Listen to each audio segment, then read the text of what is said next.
Gostaria de agradecer e dizer que é uma honra poder participar de um evento com esse nível de conhecimento e poder estar aqui para discutir com vocês os encaminhamentos, né, de ciência e tecnologia para o SUS.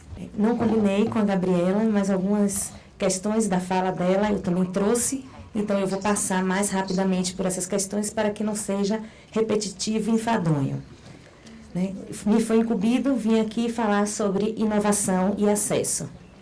E aí eu vou pular a definição de inovação, que a Gabriela já colocou, assim como os dois tipos de inovação, incremental e radical. Eu só uso um termo diferente, mas que significa a mesma coisa.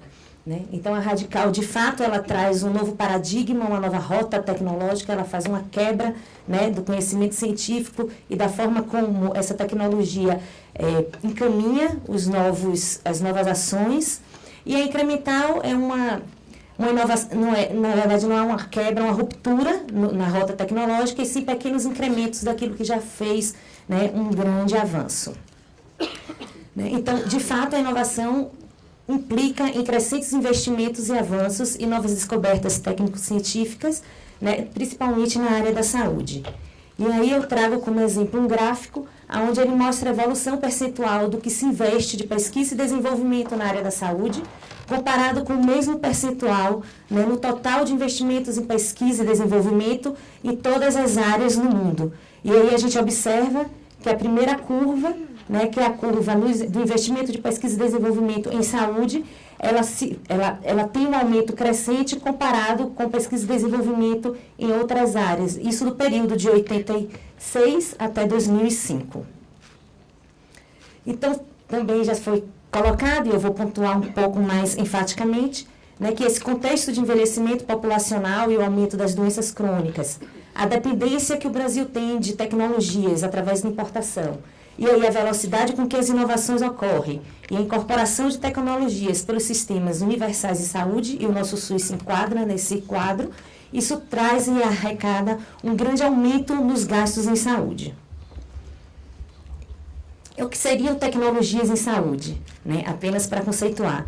Qualquer ação e qualquer proposta que se desenvolva em saúde no sentido de melhorar os cuidados com a saúde e a prestação de serviços à população.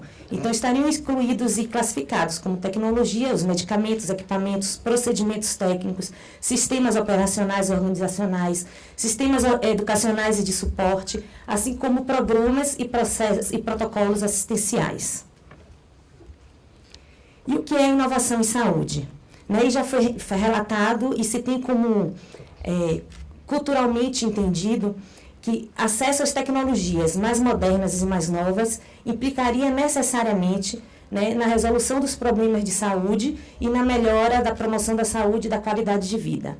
Entretanto, é importante pontuar algumas questões.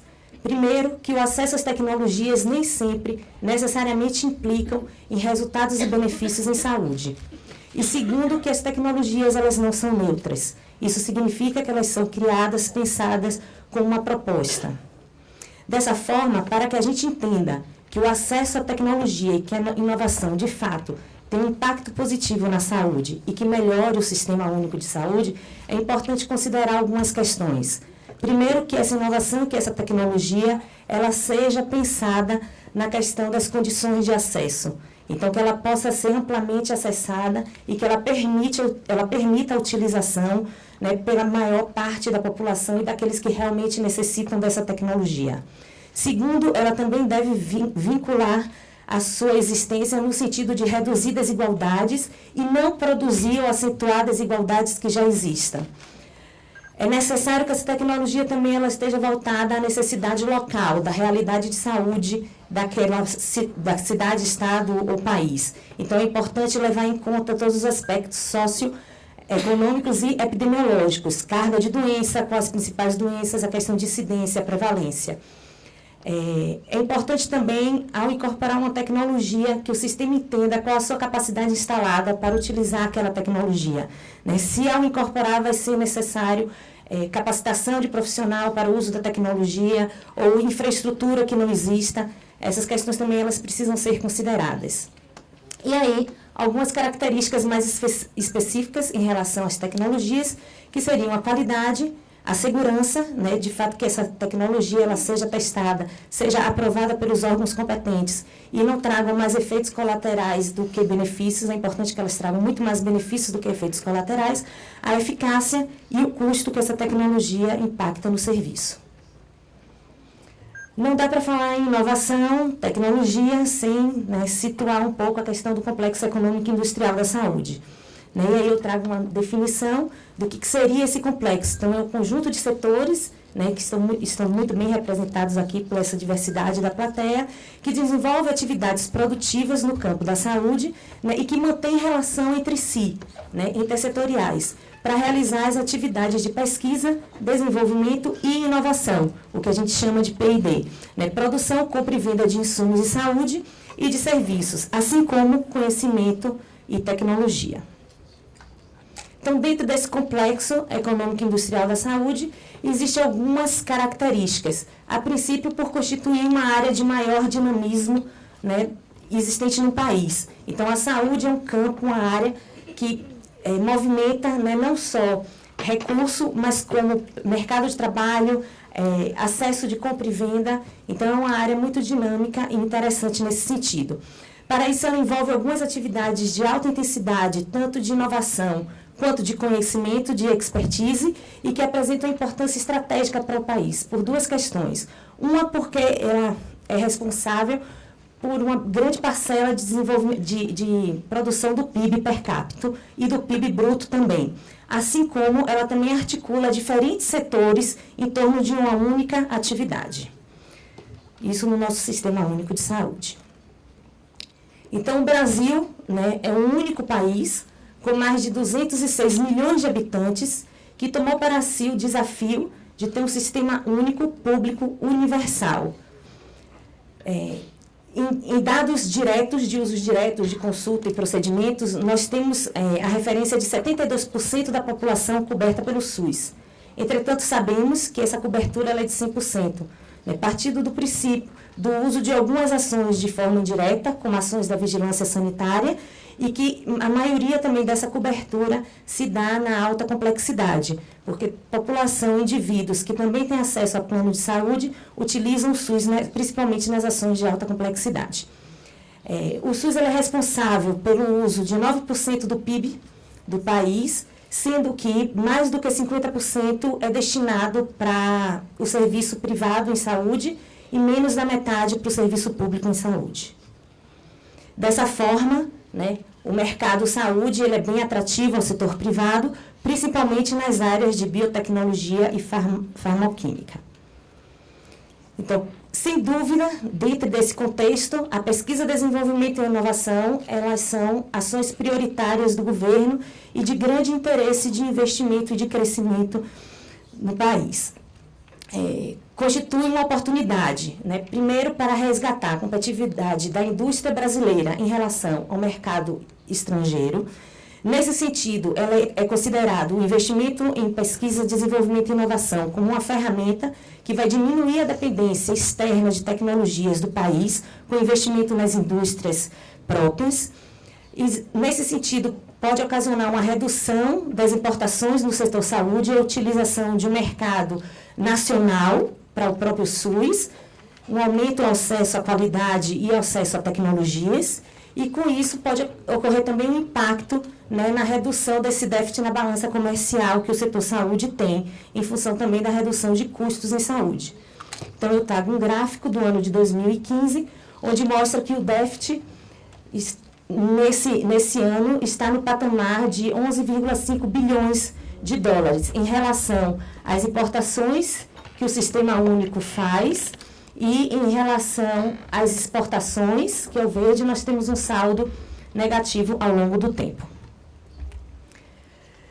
Então, todo esse processo que foi dito, e eu posso resumir, com o desenvolvimento científico e tecnológico e expansão desse complexo econômico e industrial da saúde, a inserção acelerada de novas tecnologias no mercado e, em consequência, o aumento no custo e do uso do recurso no serviço público, isso gerou uma criação da Política Nacional de Gestão de Tecnologias em Saúde. E aí, sobre o tema, né, do que eu vim falar, a inovação é acesso. Sem dúvida, a inovação é acesso desde que ela esteja atenta a algumas questões, né, no sentido de que, Inicialmente, a incorporação que ela é feita, de que forma ela é feita, né? Então, a incorporação sem critérios muito explícitos, claros, transparentes, né? E que use de forma inadequada a tecnologia, isso implica em riscos para a saúde, né, do usuário, assim como também compromete a efetividade do sistema único. Esta não é a inovação nem a incorporação que nós queremos. É necessário identificar tecnologias emergentes que possam ser incorporadas no sistema, né, antecipando essa proposta. Também é importante, isso já foi dito, um sistema de monitoramento quanto aos resultados do uso dessas tecnologias ao longo do tempo após incorporação. E a tecnologia, né, e as inovações, além de trazer benefícios à saúde ao serem incorporadas no sistema, antes de tudo, elas também devem assegurar a questão da equidade, da universalidade, da integralidade, que são os princípios do nosso Sistema Único de Saúde. Então, hoje, o Sistema Único enfrenta um grande desafio, que seria o aumento dos gastos em saúde, né, que isso implica necessariamente na melhoria da saúde e do bem-estar da sociedade, né? E a outra questão é se as novas tecnologias em saúde são sinônimos de melhores resultados para os indivíduos. Se isso for feito de uma forma acrítica, não. Se isso for feito de uma forma pensada, organizada e articulada entre setores, acho que todos têm a ganhar com essa possibilidade. E, nesse sentido, algumas ferramentas são necessárias no sentido de dar suporte à tomada de decisão através de algumas metodologias. E aí, em 2011, né, a Lei 12.401 criou a CONITEC, que é a Comissão Nacional de Incorporação do SUS, que é um órgão colegiado de caráter permanente, né, e que integra a estrutura do Ministério da Saúde. Esse órgão tem como objetivo e como função assessorar o Ministério da Saúde nas suas atribuições relativas à incorporação ou exclusão e ou alteração de tecnologias no Sistema Único, bem como na constituição e alterações dos PCDTs, dos protocolos clínicos e diretrizes terapêuticas, assim como também a atualização da RENAME, a Relação Nacional de Medicamentos Essenciais. Nesse sentido, esse processo de incorporação da CONITEC ela é feito em cima de 4 pilares, que são os mesmos pilares da avaliação de tecnologia de saúde a nível mundial.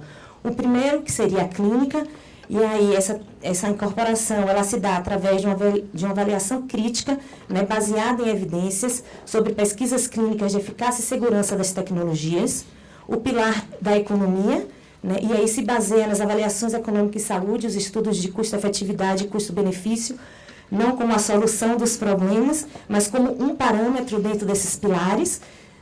É também feita a avaliação de impacto orçamentário, visando a sustentabilidade orçamentária do sistema e a possibilidade, de fato, de implementação da política através da incorporação.